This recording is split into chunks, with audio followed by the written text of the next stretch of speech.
Well, it is that time. Good morning, everyone. Good morning, Unified Champion Schools and Inclusion Champions.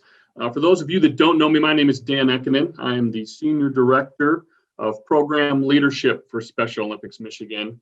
And we want to welcome you to the very first ever Virtual Inclusion Champions Summit. Today is Spread the Word Inclusion Day of Global Activation, where we celebrate not only what it means to be included, but we also celebrate including others as well. And we're thrilled that all of you are here with us to really kick off your Global Day of Activation and spread inclusion throughout today, throughout the week, throughout the month, and beyond. And so it is my pleasure to introduce President and CEO of Special Olympics Michigan, Tim Highland. Thank you, Dan. Good morning, everyone. Just thank you so much for joining us today. As Dan shared, our mission is inclusion, and every day Special Olympics is working to build an inclusive world, a world where we want to celebrate all abilities. And today is a great day to celebrate. We want to celebrate how far we've come and also recognize that we still have a little ways to go. But most importantly, we want to celebrate and recognize how sharing the message of the power of inclusion and spreading the word can have. What's great about today, it's an opportunity to celebrate and recognize some of our athlete leaders. We also celebrate our Unified Champion schools, educators, students, partners, and community members who stand up and pledge to include. It's this message that is helping us change the world. Here in Michigan, we're honored to have over 400 Unified Champion schools, but let's keep it going. So athletes, students, educators, community members, we need your help to continue to spread this message, and let's make every day a Choose to Include Day. Thank you again for joining us, and like all of you, I'm really excited to have David here with us, so I'll turn it over back to Dan. Thanks so much, Tim. So this year, more than ever, we are so thankful for all of our inclusion champions that are part of Unified Champion Schools. And think about this school year amidst all the challenges and obstacles we've had. We have more than 1,000 participants joining us at today's summit. That's pretty incredible. And so we want to start by saying thank you to all of you for being here with us today. Today, you're going to hear from our keynote speaker, David Egan, and also Kayla Kuczynski, Central Michigan University student, who has created some ways to help your schools foster connection beyond today's summit. And we'd like to thank both of them for being here with us today as well. I know some of you did submit questions prior to with registration. And so David will certainly be speaking to some of that in his speech, and we have some time afterwards for a question and answer. If you have some questions along the way during his speech or after, there's a Q&A box at the bottom where you can submit those questions, and we'll facilitate that discussion with David afterwards. So please feel free to take advantage of that. I'd also like to thank our Unified Champion Schools staff who have really done the work to put today together. Jamie, Margaret, and Danielle have done an excellent job in coming up with this idea to host this, as well as reach out to all of you and really do the prep work and organizing of this event. So thanks to our awesome staff. They are the absolute best.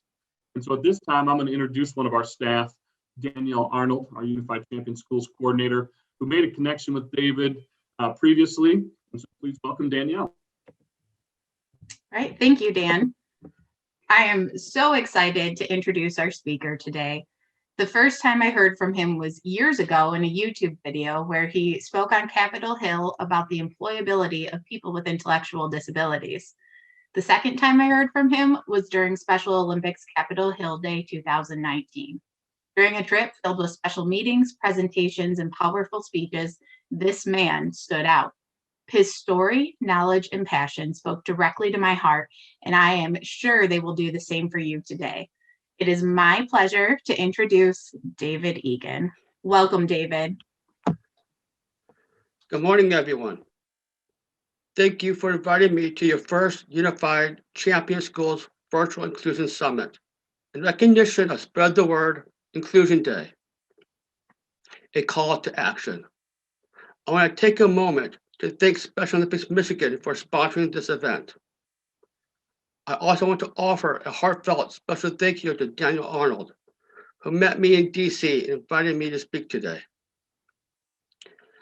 I'm glad to join you and have this opportunity to share a little about my life, about Special Olympics, my advocacy, and my experience, and thoughts on inclusive leadership. My story is a success story because of all those who took interest in me, had expectations of me, and supported my dreams. I don't think that when I was born in Madison, Wisconsin, where my parents were graduate students, they imagined me as an advocate for people with intellectual disabilities. I don't think they expected me to become a public speaker and a published author. They did not think that I would testify at the Senate in Washington, D.C., and speak for World Down Syndrome Day at the United Nations. They did not think I would be the first person with an intellectual disability to be selected as a Joseph P. Kennedy Jr. Public Policy Fellow and to work on Capitol Hill. They did not think that I would compete in Special Olympic sports and to serve as a Shriver International Global Messenger, to travel the world, meet celebrities, have friends, hobbies, live a good life, and I would even dare to say extraordinary life. My story is like that of many of you in this room, with or without a disability. We all have experienced challenges and successes. I am 43 years old and the oldest of 4 children in my family. When I was born in 1977, many individuals born with Down syndrome were sent to institutions, but I was not. Early in my life, my family advocated for me. Later, I had friends, teachers, coaches, employers, and mentors, helping me discover that I was both a self-advocate and an advocate for others. My family made sure that I grew up in a very inclusive environment. I went to the Weizmann Early Childhood Center. I could say another kid with autism and I were the founders of that program. Today, the preschool serves over 150 kids, 2/3 with some disability and fully included in all activities. In 1984, we moved to Virginia, and there was an adjustment, as inclusion was not the norm in the public school system. My family had me involved in the Cub Scouts, Little League Baseball, and our community swimming pool. It was not always easy. There were times when the Little League team became too competitive. The son of the coach told me that I could not play on the team because he wanted to win. I was perplexed and hurt when I was not wanted on the team. But my friends vouched for me and told the son of the coach that they wanted me to play. I played this season and we won second place in the town of Vienna. They saw me as a member of the team. I may have not been the best player, but maybe the most determined and eager to play. Most importantly, I was their friend and they advocated for me.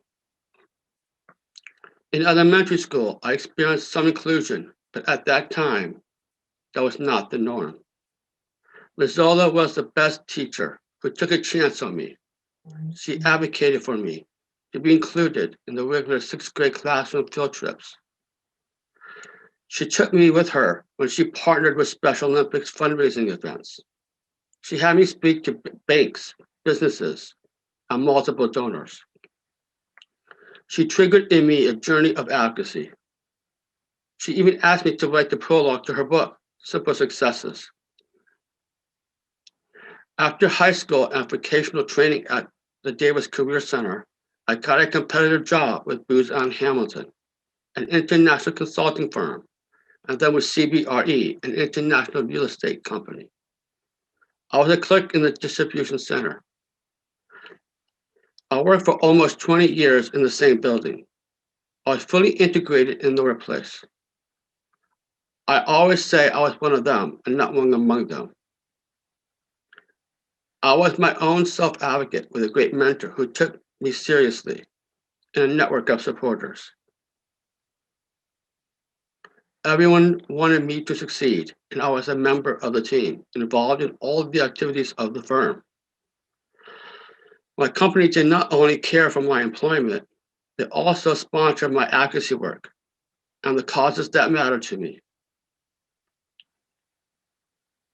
Booz Allen Hamilton sponsored Special Olympics International at the first Athlete Congress in the Netherlands, and also the Virginia Winter Games.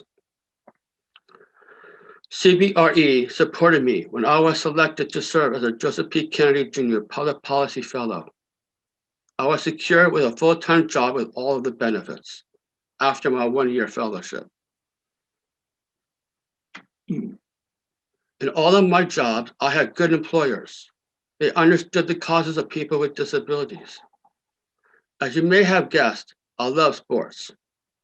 I would like to share with you the impact that Special Olympics had on me. As I told you, I was involved in neighborhood sports before joining Special Olympics. I learned to swim with my sisters and brother. I would also join in competitions and relays at our community pool. Swimming is my favorite sport, and I'm good at it. While I enjoy the neighborhood swimming, and it helped me learn new skills, it is with Special Olympics that I gained confidence. Sports develop our mental and physical abilities to overcome our limitations. Special Olympics helps us do more in life. It also gave me opportunities to shine and become a better leader. I won several medals thanks to the dedication of my coaches and volunteers. Parker Ramsdale was a high school student who took a special interest in me. He believed in me. He taught me new tricks in swimming. To gain speed, every second matters with the flip turns. But most importantly, he had the courage to embrace the power of inclusion and the power of playing and living unified. He included me in his life, and I am his friend. He stayed in touch with me over the years, even when he was in college and on the road. He invited me to his wedding, and we still stay in touch. We need lots of Parkers. You can be like him by volunteering like he did. You can have an impact on athletes and others who on the surface may seem different than you. Special Olympics has changed my life, and it can change yours too. Each time we compete, we the athletes come to show courage, sportsmanship, physical fitness, training, leadership, and team spirit. We show our accomplishments and earn medals. I earned quite a few over the years in swimming, soccer, basketball, ice skating, and softball. But Special Olympics is not just about earning medals and awards. It's about us, the athletes, our families, friends, and volunteers, like you, who come together to help us show our abilities, break barriers, celebrate our accomplishments, and have some fun too. This model of inclusion can work anywhere, at school, in the workplace, and in the community. In 1999, I was dreaming of being chosen to participate in the swimming competition at the World Summer Games. Unfortunately, and even when with all of my gold medals, I did not win the lottery in my division. I was very sad, and then I realized that sports is the venue and the catalyst for bigger goals. I discovered that it was not only about me. I found that by volunteering was another way to participate and advocate. That challenge that seemed like a failure turned into many opportunities to be chosen as a leader in Special Olympics. I got noticed as an athlete leader when I was assigned to the media during the World Games. I joined the Athlete Leadership Program and later became a global messenger and a Shriver International Global Messenger. I traveled the world. I became a spokesperson for a cause that matters to me. Looking back, I'm thankful for the many amazing opportunities I had, especially following that challenging apparent setback. You've seen me today as a Special Olympics athlete, and I also want you to see me as a person like you who has dreams, challenges and opportunities, failures and successes. My dream has always been to do something special for those of us with intellectual disabilities. As President Kennedy said, do not ask what your country can do for you, but what you can do for your country. Why am I telling you about my personal experiences? I'm sharing them because I believe that you also can have similar types of leadership experiences. You need to start now to seize the opportunities. Start by volunteering your talent, skills, and time. You are the future decision makers of our country. You are the future parents of a new generation. You are the future employers and leaders of our nation. You may become a clerk, an engineer, health professional, teacher, soldier, firefighter, lawyer, artist, architect, legislator, entrepreneur, CEO, scientist, pilot, and who knows, maybe an astronaut and the President of the United States. In all of these positions, from the most humble one to the most glamorous, you'll be serving your community. In all of those professions, you can advocate for unity, dignity, and respect. You can build a society that does not exclude, but rather includes. We all have a journey. We all share in the same humanity, regardless of race, culture, gender, socioeconomic status, or intellectual abilities. We are more alike than different. That is the title of my book, and I hope that you will enjoy reading it. I believe that I and all of you, with or without an intellectual disability, have a role to play in our communities. Throughout your life, you'll be in the position to influence this inclusive future, and I challenge you to do so. You will encounter people with all levels of ability. You will have many opportunities to include. I encourage you to rise to that challenge and lead. We need more leaders like you in crossing the finish line. Don't be shy or tentative. When I was young, I used to ask my mother, when will I get rid of this Down syndrome thing? She would say, it is something that stays with you all your life, but does not stop you from having dreams and being successful. It was hard for me to accept the fact that I have Down syndrome, but it became easier when I discovered that I was not alone. I know that I have a disability just like many others in this world. My disability does not get in the way when I train, perform, and compete. When I take the metro to go to work, when I earn my paycheck, when I travel and participate in family events. It makes me think of all the things that I can do. I did not ask to have a disability. I was born with it. But I dare to dream of a world where all people are respected and valued. I am inspired by the founder of Special Olympics, Eunice Kennedy Shriver, Sargent Shriver, their son Tim Shriver, and Mary Davis, Special Olympics CEO. They all inspire me to reach across all perceived barriers and not let differences separate us, but rather build on those differences by opening our minds to the capabilities of us all. We need to change the world, and together we can make it happen, accepting who we are, accepting other people who may be different at first, and then discovering that we have more in common than we thought. Those among us with different abilities, we can lead normal lives with the help and support of family and community. We are able to learn if taught with patience. We are able to succeed if given the right motivation and placed in an accepting environment that help us thrive. I experienced that inclusion throughout my life. I am fully included and empowered, and I'm so thankful for that experience. In my employment, I moved from being a clerk in the distribution center to working now as an advocate for people with disabilities. I'm currently a community relations coordinator at Source America, a nonprofit organization that focuses on employment of all people with disabilities. The best thing about my current job is the fact that we have a partnership with Special Olympics. We share common values and goals of inclusion. We participate in the 2018 National Summer Games in Seattle, Washington, and sponsored the Journey of Employment. I take pride for being employed for so many years and having more than a job. I would say a career of advocacy. I hope that you'll be inclusive in all aspects of your life, in your activities, and in your decisions. You help to make this world a better place for all of us, a place where people with differences are fully accepted, and those with disabilities are not left in the shadows, but rather are contributing members in our communities.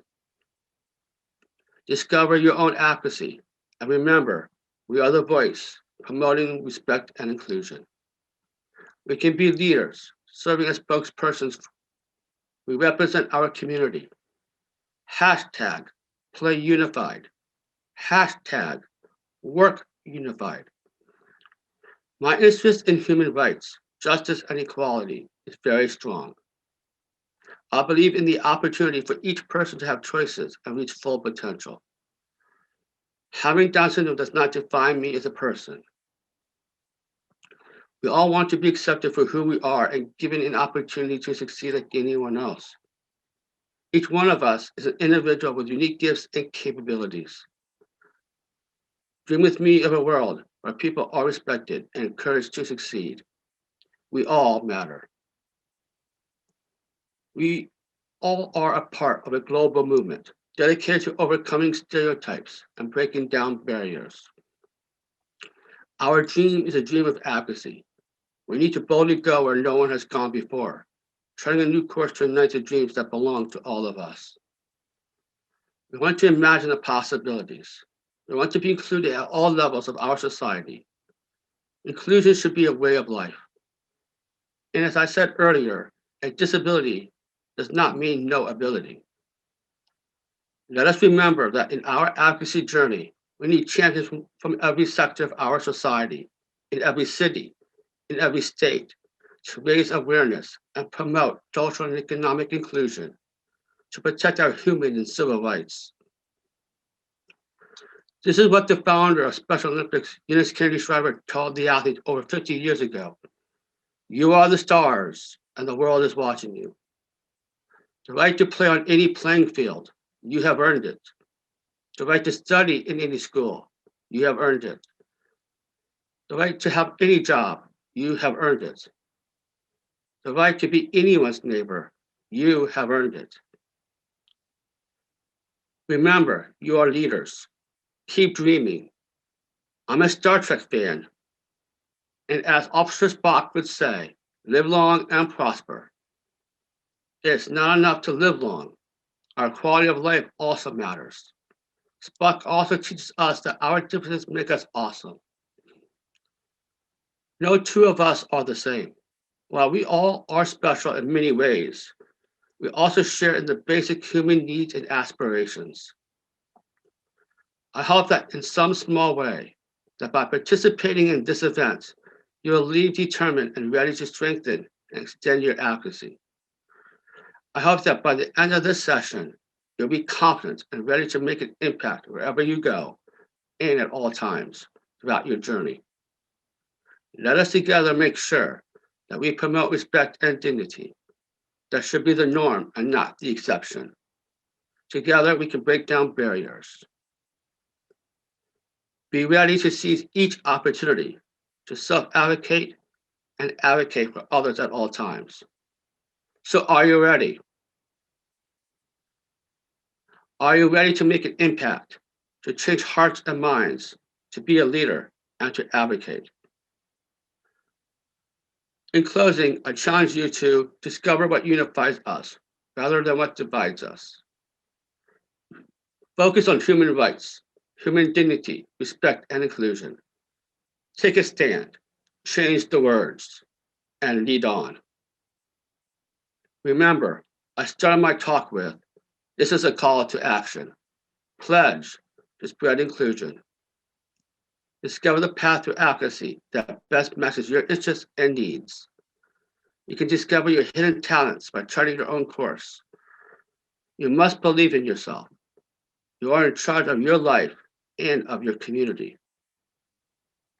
Thank you for giving me the opportunity to share a little of my story with you and my views on advocacy and inclusion.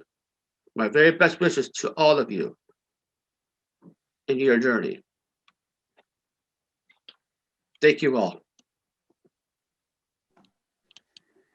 David, you are awesome. That was fantastic. Thank you so much for sharing. I know we've gotten a lot of comments and text messages from people on the call that are very inspired after that. So thank you so much for sharing about your journey.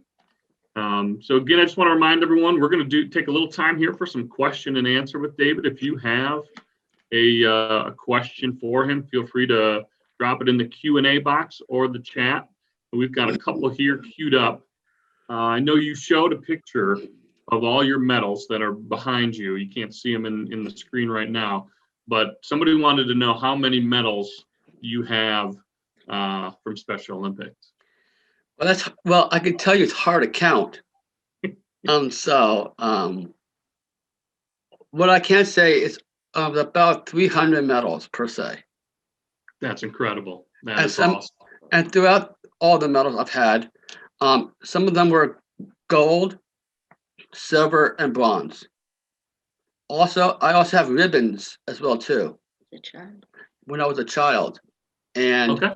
Also, just to let you know, in my regular sports that I do, outside of Special Olympics, I also have trophies as well too.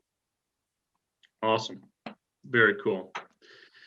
One of the other questions we had, there were some great photos of, when you were growing up and playing different sports. You mentioned swimming, soccer, basketball, and quite a few more.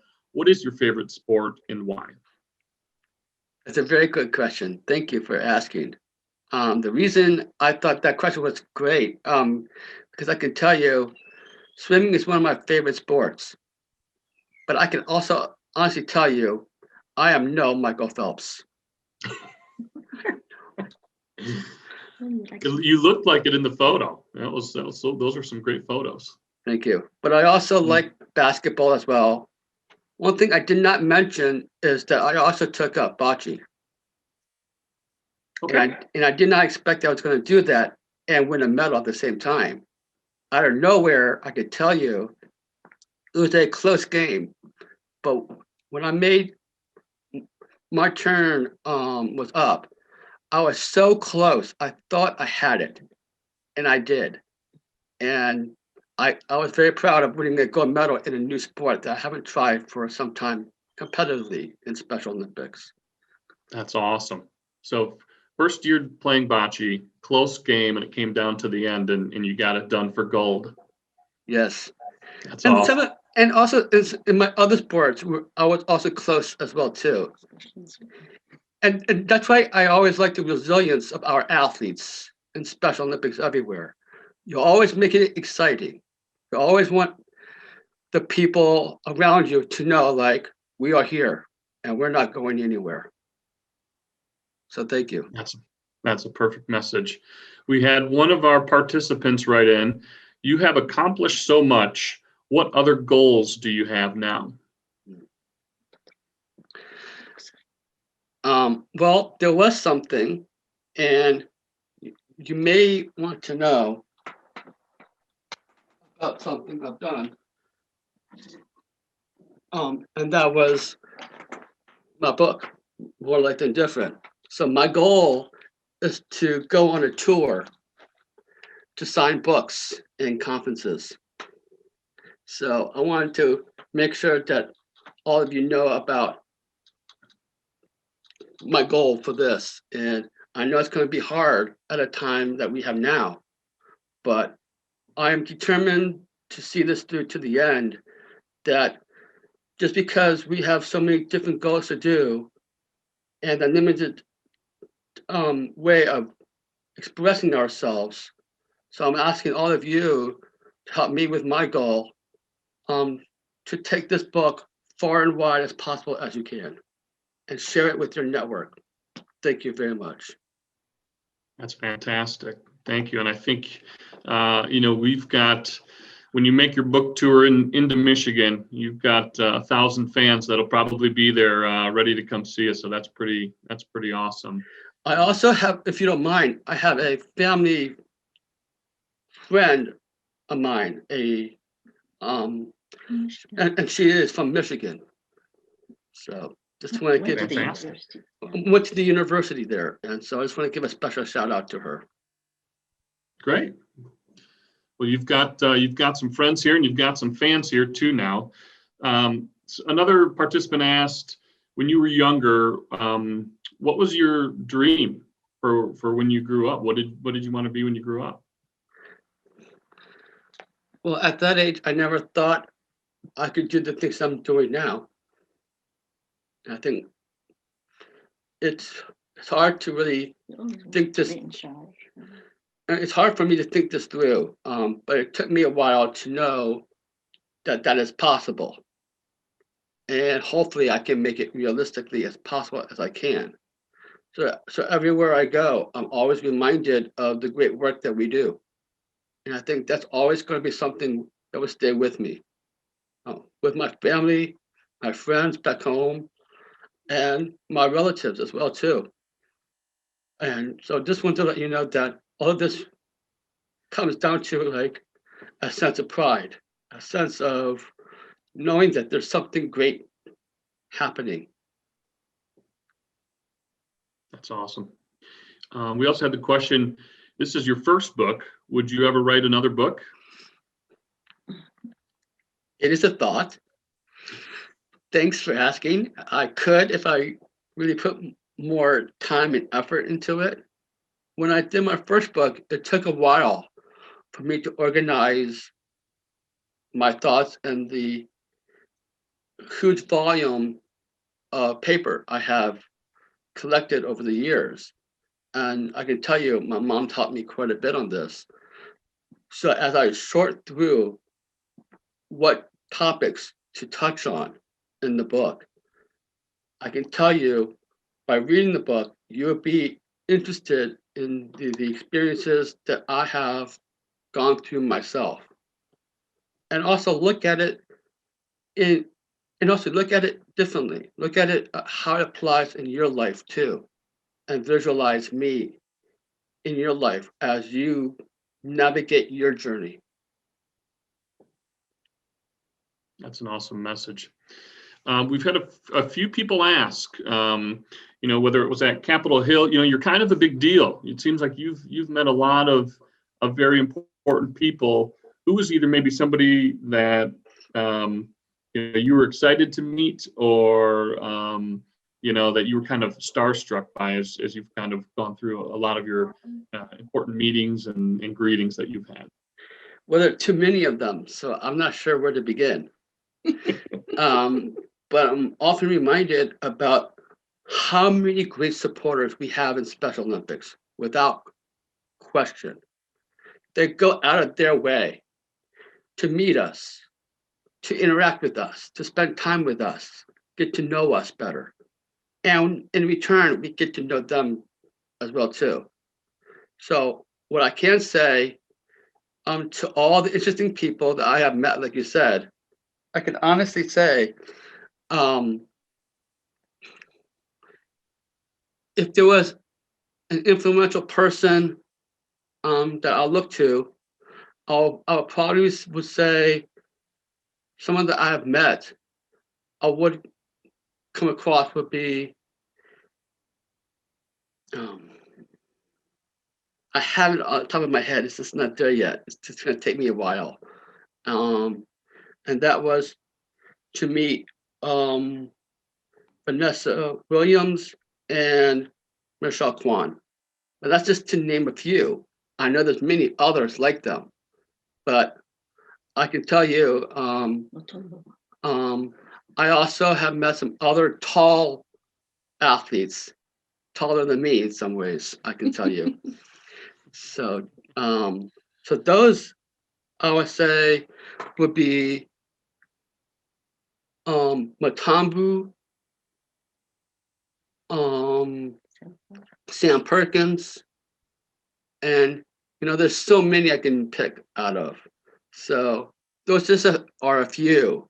And let me That's tell awesome. you, when you attend the events in Special Olympics here in the United States or around the world, it's nothing like it that you could ever experience in your life. Those things that will always stay with me, that adrenaline, all the people that are there for you everywhere, and they're going to be celebrities, you name it, like you said, they're all there. And all they want to do is to come up to the athletes, congratulate them, thank them. And there are also times that they do lavish events where even for global messengers and IGMs, that you get a first seat, first row, where you can experience people that you may have not met before. And let me tell you, when you do meet them, it's something that will come alive in you. When I was growing up, and I could tell you a little part to that. I was watching TV, and my mom walked in and she said, "What are you watching?" And I said, like, "I'm watching C-SPAN." And then she said, well, how about something different that you like to watch? And I said, no, I want to give speeches like members of Congress. So it goes to show how much visibility we have in Special Olympics. And it's a tremendous energy and something that will always be with you for the rest of your life. It is amazing. That's awesome. Special Olympics has taken you a long way. I think we've got time for maybe one or two more. We have a lot of teachers on the presentation today, and you mentioned your teacher that had an impact on you. What did she do that was so impactful for you? Well, I can tell you in my script that I went and explained, when I moved to Vienna and went to elementary school, I was just trying to do everything I can to be smart, having the right educational experience. And then Rizola came along, and she turned everything around for me in more ways than one. And I think the way that she went about it herself, in the classroom and outside the classroom, is that we had a very interesting connection and a very special one at it too. And I can tell you, it has stayed with her and I for some time, that we still remember the great times we have had when we were in elementary school together. But in my experience, I can tell you, it was really great to see how, when I was in elementary school, how they have been very involved in Special Olympics early on in my life, when I was there. And so it was really great. Also, just to let you know, I also went back to the same school 30 years later, still remembering the first day when I went to that school. And so it brought back a lot of memories and something that will stay with me. That's awesome. We've had a lot of questions kind of around your accomplishments and really obstacles that you had to overcome. You're an author, speaker, athlete, so many different roles you have. What's either an obstacle that you overcame that you're most proud of, or an accomplishment that you've had that you're most proud of? Well, I can't just name one thing, because in Special Olympics, you can't name them all. I could tell you it was the Joseph P. Kennedy Jr. Public Policy Fellowship. And I can tell you it was probably an amazing opportunity to be awarded in this position, being the first person with a disability to do that. And so to me, I thought like this is the time to do it, to represent all the individuals with disabilities, everywhere. Because how often you have a person with a disability to be the Joseph P. Kennedy Jr. Public Policy Fellow. And I can't say that enough. It was like something that it was like a dream come true for me. And so I know what it's like now, and looking back from my time working on Capitol Hill to where we are now currently. But I can tell you, we still have a long way to go. And in that fellowship experience, I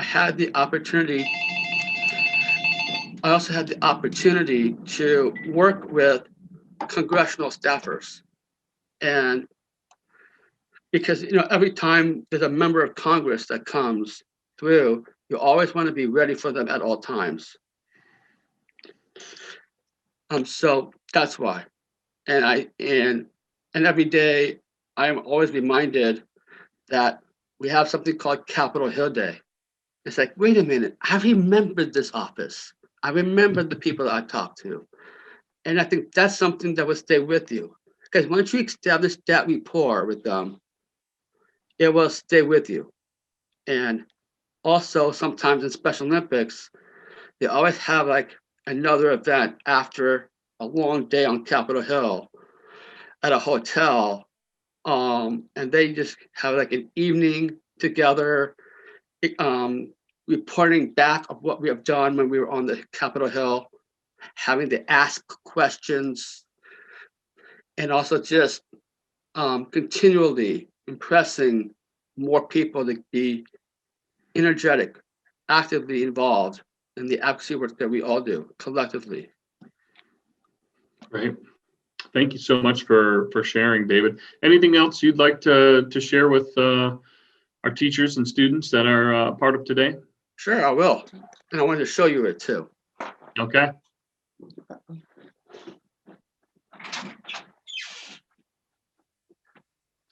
And while David goes to get that, we just want to let all of our schools know. We've had a few questions as far as where you can find his book. We're going to send a couple copies of David's book to all of our schools that are on today's presentation. So it can also be found on Amazon, but we'll send those out after today to our schools. So, okay, David. So just want to let you know how I got this hat. I traveled to Abu Dhabi, and it was an amazing event. And everybody who was there, among the athletes and others, had received this hat. This hat says, "Be unified." This is the ultimate goal for every person in Special Olympics, without question. And I also said in my talk about hashtag play unified, hashtag work unified, live unified.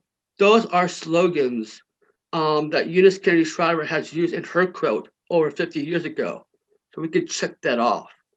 But the main thing that we all have to be constantly reminded every day is to be unified. So I ask all of you, join me and be unified. That is awesome. Thank you, David. There's no better message, and thank you for sharing not only about yourself, but what inclusion means to you on this important day. Thanks so much. Thank you, Michigan. And with that, we're going to kind of segue over to a brief inclusion lesson and some resources. Kayla Kuczynski is a Central Michigan University student who is a senior, and she is a UCS alum, actually helped start the program when she was in high school at Dakota High School. And so we're thrilled to have her on board for today. She actually has created the resources that you're going to see. So we can take what David's message and spread it beyond all of us here today. That's the goal. And so I'm going to hand it over to Kayla Kuczynski.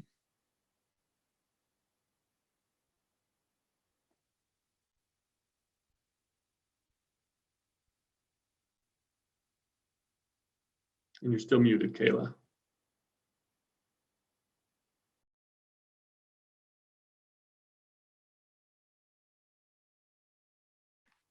Okay, I'm sorry about that, everyone.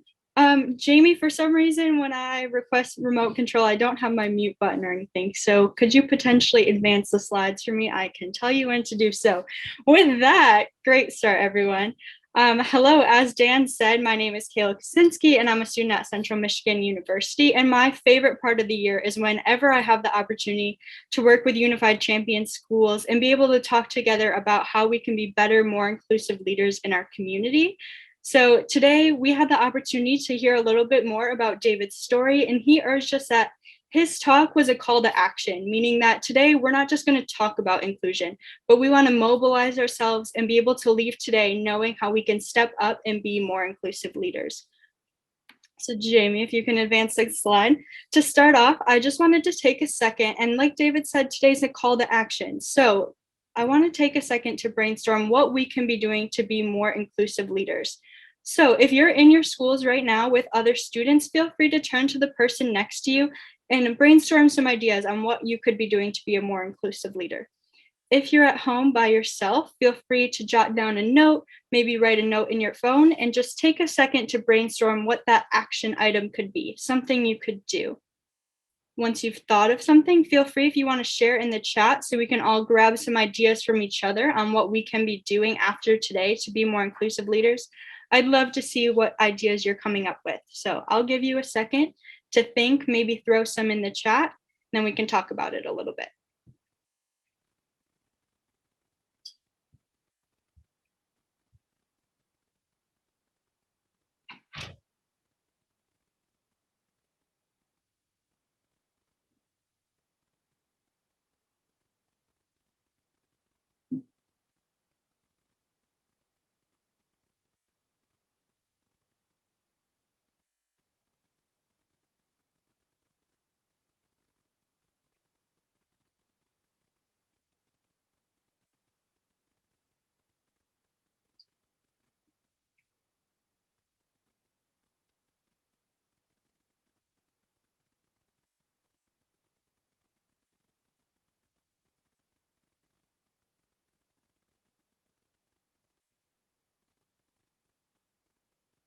All right, maybe take another 30 seconds to brainstorm with whoever you're chatting with. Throw it in the chat if you'd like.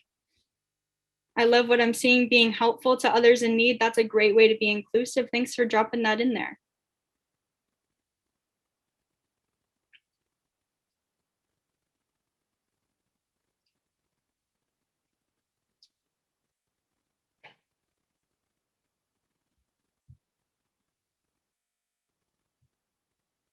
Helping others with school-based improvement. Invite others to sit at your lunch table. I'm loving these. Help someone on a math problem. Really get to know each other. Help classmates. These are awesome. I love seeing these. Include others in conversations and in games. Be helpful. Make sure no one sits alone. Be kind to others. You all are doing fantastic. On my next slide, I have some ideas, but I think you all covered them all already. So sit with someone new at lunch was one of them. Volunteer your time. That's something David talked about. Even volunteering your time at Special Olympics Michigan and being a unified partner is a great way to be inclusive. Offer to help with homework. A lot of people said that in the chat. Make a friend. Invite others to join your unified sports teams and just be a friend. So these were awesome. I love those ideas. Thank you so much for throwing those in there. So on the next slide, as you may know, this month is our Spread the Word Inclusion Rally Month, and we're encouraging folks to take the pledge to spread the word inclusion. So we would love to ask you all to take a moment to take the pledge. So here on the screen is a screenshot of what it looks like. And there's also a QR code that if you have a device like your phone on you, that you can open your camera app and hold it and scan it, and it'll take you directly to the website. And you can start filling out the pledge to spread inclusion. So one of the questions on there is, tell us how you plan to be more inclusive. And we just helped you out because all your friends in the chat just came up with so many ideas on what you can do today and after this presentation to be more inclusive leaders. So if you want to try, I see that it's working for some people, scanned it and went to the website. If not, you can also do it on your laptop. It's spreadthewordinclusion.global. So I'll also give you a few seconds to go take that pledge and pledge to be an inclusive leader and champion in your schools and community.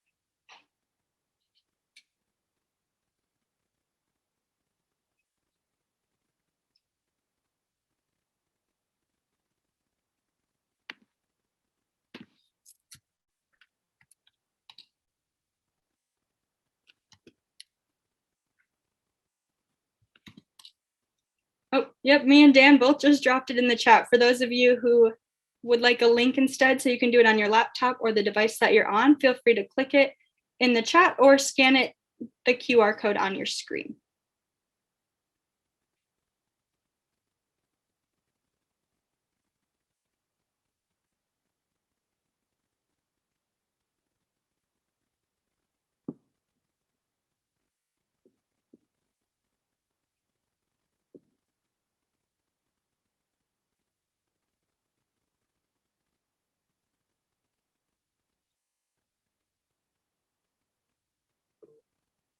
All right, we got Dan pledged. Awesome.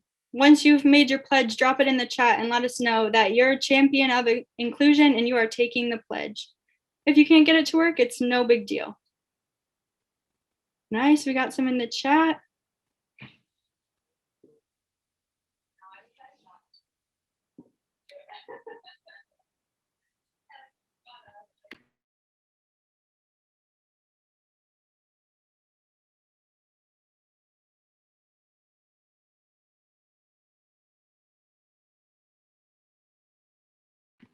All right, awesome. Loving all those pledges. Thank you so much. Great to see. So some of you said that you're sending it to your school, which is a perfect segue to the next slide, because it's not just about ourselves being inclusion champions, but also bringing others into this inclusion movement and adding others. So in the email that educators received this week, there was a Google folder of resources. And one of those is this social media template of showing your friends, followers, family that you took the pledge and you want them to join the movement too. So you can tag them and ask them to take the pledge as well. And that's just to bring other people in and create a more inclusive world. So this is also something you can do after today to continue to be that inclusive leader. So I just wanted to draw your attention to that. And then next, so the Spread the Word Inclusion Month theme this year is connection. So we know that connections with each other are so important, but this year it may have been more challenging to create those new relationships or deepen the ones you already have. So I'd love for us to take a second to brainstorm again, just like we did before, a few ideas you have on what we can be doing to continue to make those new connections with others and also deepen the ones we already have. I remember earlier, someone said really getting to know someone is a good way to be inclusive. So let's take a moment and think how we can deepen those connections and really get to know someone or make new ones. So we'll do it the same way. Brainstorm with people in your classroom if you're in a classroom, or you can write them down. And when you have someone some of them you like, feel free to drop them in the chat.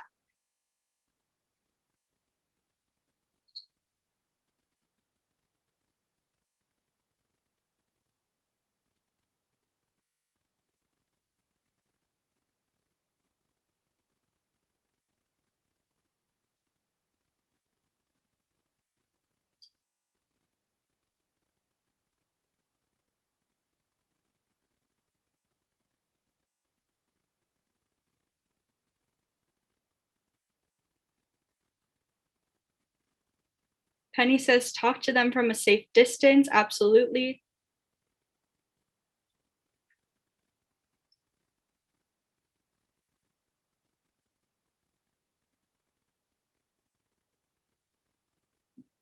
Text, call, and email, great ones. Weekly Zoom meetings on Fridays, that's super fun, something to look forward to. I'm loving seeing all these people still pledging. Call and text people you haven't talked to in a long time, check in with people. I love these. Join sports together and play games outside. I've done that a lot recently, going on walks in my neighborhood with neighbors. These are awesome. Let's keep them going. Set up a WebEx or Zoom meeting and have a dance party. I love that. Making virtual events like movie nights. Doing a pen pal, that's awesome. I love that idea. Or a virtual scavenger hunt. These are great. All right, so on the next slide, again, I had some ideas, but I think you're doing better than I am. So writing a letter, like someone said, pen pal, going on a walk, calling and checking in with people, having a game night with your family, or having a virtual game night with people that aren't in a good proximity to you. So those are some ideas on how we can stay connected with people and continue to deepen our connections, because as we know, they're so important, and being sure to reach out to others and making those connections and relationships is a great way to still continue to be an inclusive leader. So again, thank you for dropping those in the chat. All right, so next, if you're looking for more opportunities for your school or your Unified Champion group to spread the word inclusion this month, we have some events and different resources coming up that I just wanted to draw your attention to. The first being, we are hosting an inclusion bingo on March 22nd via Zoom, which you can see on this next slide here. So after this webinar, you should be getting some more information on that. So keep a lookout. That is a great way to have your school talk about inclusion and keep spreading the word this month. And then, as we've talked about a few times today, we also have some resources for you in the Google folder that Dan dropped in the chat, but it should also be in your emails as well. And one of those is a unified partner interview. So as people were discussing, really getting to know people is a good way to deepen those connections. So in that folder is a list of questions that you can use to talk and get to know your partners and the people in your classroom. So that is also available to you as well. So thank you so much for spending the day with us. And I just have a few recap reminders before we go. The first is that inclusion is an action. So after today, I hope you have some better ideas on how you can be an inclusive leader in your school, community, and sports teams, and how to make those connections with others. Also, if you haven't yet, we would love for you to take the pledge to spread inclusion, and perhaps more importantly, bring others to the movement. Even if they weren't on this call today, bring in your friends, family, and encourage them to spread inclusion as well and to take that pledge. And lastly, as David said, we are more alike than different. Reach out, get to know new people, and see all the things that you have in common and celebrate those differences, because they're what make us unique and our individual self. So thank you so much. I hope you enjoyed today, and I'm going to turn it back over to Dan before we close. Awesome job, Kayla. Thank you so much. And thanks for all of our participants for being engaged and active in that discussion. We appreciate it. Just want to say thank you again to both David and Kayla for their message. And I don't think I need to speak too much as to what their messages were, but think about that ripple effect. We have 1,000 participants on today's call. If each one of us can reach out and include 2 other people, and then they reach out and include others, and we continue to spread that message, it's going to grow and it's going to continue to further this movement. And thank you to all of our participants. The work you're doing every day by choosing to include is some of the most important work that's being done, not only in education, but in the world. So we need you. We thank you, and let's continue to further the Special Olympics and the unified movement. Thank you everyone so much for joining us today. Reach out and contact others and make those connections as we celebrate Inclusion Day. Have a great day.